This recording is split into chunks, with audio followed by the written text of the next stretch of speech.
great to be rejoined by these two gentlemen. Matt Landis does tremendous work over at the Props and Ops podcast, and we've got Ben Brown, who does tremendous work over at Pro Football Focus. And I know that in the last segment, Ben, you were talking about perhaps there being a little bit of variance, perhaps there being a little bit of regression for the Buffalo Bills in the AFC East. And I know you've got a couple of futures in the division. Take me through what you are looking at in the AFC East and the team that you've honed in on that might provide the most bang for your buck in the division.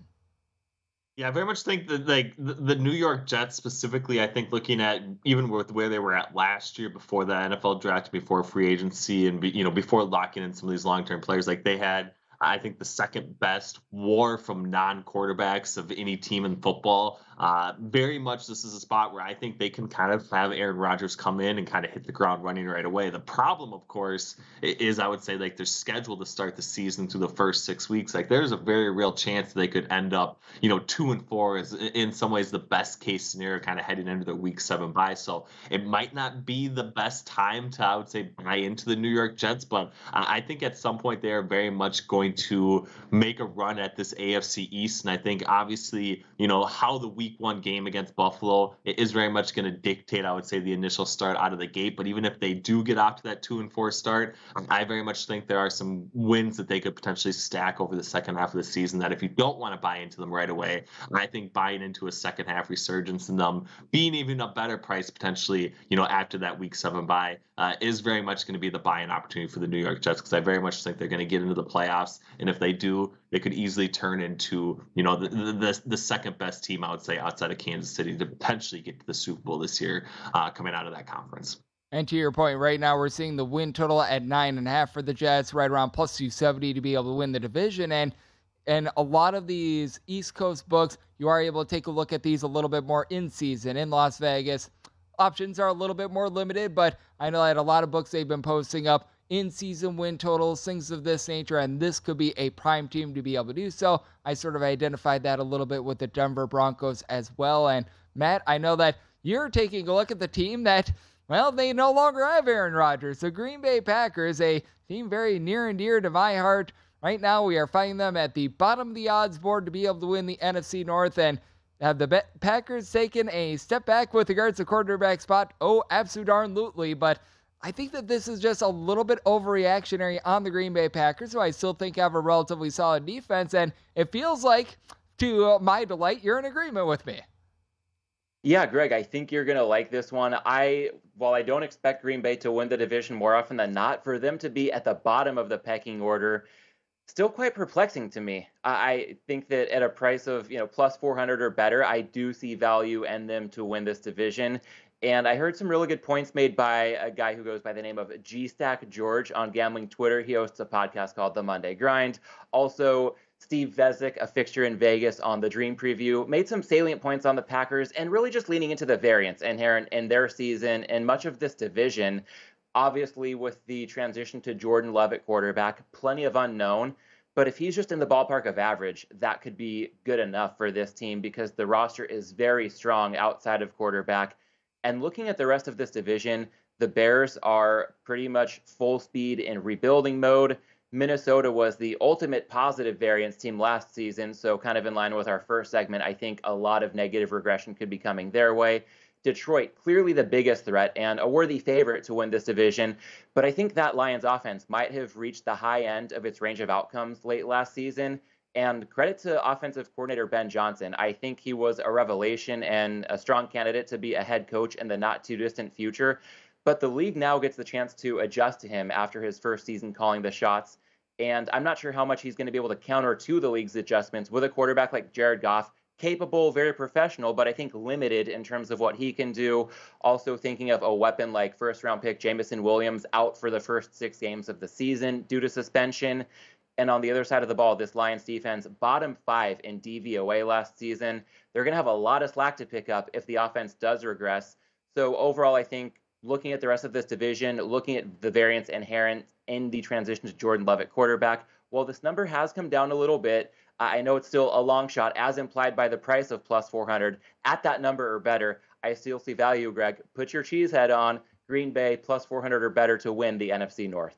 That's exactly what I like to hear, as Matt Landis, who does tremendous work over at the Props and Ops podcast, and Ben Brown, who does great work over at Pro Football Focus, is joining me right here on the Greg Peterson Experience. And you hit on something so good as well with the Lions, because they had a very rough start to the season, to say the least. They were able to close out the season very well, and typically in really all sports, this is not just football. I do a lot of college basketball, and teams that make a surprise run in the NCAA tournament, it always feels like they get a little bit overvalued coming into the start of the season based on what was seen last. And what we saw last from the Lions was them be able to rip off that win on Sunday Night Football against the Green Bay Packers. So I think that that's a good point that you make on that front. And I know that you, Ben, are taking a look at a team that they made the playoffs last year, but the last few games that we saw from them probably didn't leave the best impression of the Seattle Seahawks. Take me through how you evaluate this team, because out of all the teams in football, I felt like they had one of the best off seasons, and I thought that they really did a nice job with the draft of putting more weapons around Geno Smith. Yeah, I mean, obviously, this, a lot of these bets are going to come down to how the quarterback actually performs at the end. But I think through the first 8 games of the season, through the first 10 games of the season, we were sitting here last year talking about Geno Smith as this somewhat dark horse MVP type candidate. And although he didn't, I would say, fully arrive there, like, the pieces are very much in place for this to kind of once again manifest itself, I would say, through the first, 8 to 10 weeks of the season for the Seattle Seahawks. And I think if you look around the division, in a lot of ways, the NFC West has been this assumed, maybe not necessarily leader anymore from the NFC perspective, but very much not going to be one of the worst divisions in the NFC. But I think if you look at a team like the San Francisco 49ers and you realize, the quarterback situation definitely broke correctly once again from a regression standpoint from them being able to hit on Brock Purdy.